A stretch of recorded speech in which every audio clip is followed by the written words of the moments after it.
La i30, c'est la compacte de Hyundai. L'actuelle génération a été lancée en 2017, d'abord sous forme de classique compact à 5 portes, comme les Golf et 308. Il y a aussi une version break qui est arrivée. Et début 2018, plus original, il y a cette version Fastback qui est arrivée.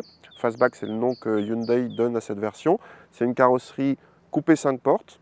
Cette i30 Fastback n'est proposée pour l'instant en tout cas qu'avec 2 motorisations essence, pas de diesel. On a un 3 cylindres 1 litre de 120 chevaux ou bien un 4 cylindres 1 litre 4 de 140 chevaux. Celui-ci peut être associé à une boîte double embrayage à 7 rapports. C'est la version qu'on essaye ici. Notez que la Fastback est plus basse que la berline 5 portes et que les modifications ne concernent pas que la partie arrière. La calandre est plus basse et le capot légèrement allongé.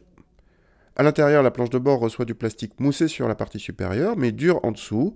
Le design assez classique a le mérite d'être assez fonctionnel, mais on apprécie surtout sur cette version haut de gamme un équipement très complet, comprenant non seulement les aides à la conduite moderne, mais aussi des éléments dignes d'une voiture de luxe, comme les sièges ventilés à l'avant. À l'arrière, la banquette peut accueillir 3 passagers, mais pas dans de très bonnes conditions. L'habitabilité est décevante, aussi bien en espace aux jambes qu'en garde au toit sur notre version dotée d'un toit ouvrant.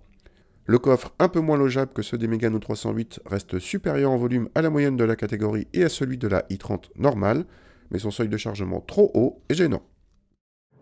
Il faut savoir que Hyundai a voulu positionner cette Fastback un petit peu plus exclusive, un petit peu plus dynamique que la berline, donc les réglages sont un peu plus fermes.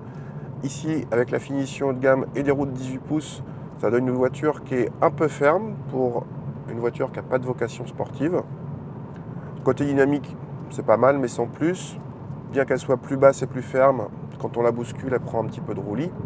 Bon, tout va bien, hein, elle n'est pas désagréable à conduire, mais on n'est pas au niveau d'une 308. Vu le niveau de prestation dynamique, on aurait aimé un poil plus de confort. Pour le moteur, sur un litre 4 de 140 chevaux, il est assez agréable dans l'ensemble. Il reprend bien avant 2000 tours, il monte à 6000 tours de façon linéaire. Rien à signaler, les performances sont largement suffisantes. En tout cas, il s'accorde bien avec cette boîte double embrayage à 7 rapports qui est douce d'utilisation. Là encore, la gestion n'est pas celle d'une sportive, même quand vous vous mettez en mode sport, mais il y a un mode manuel au besoin.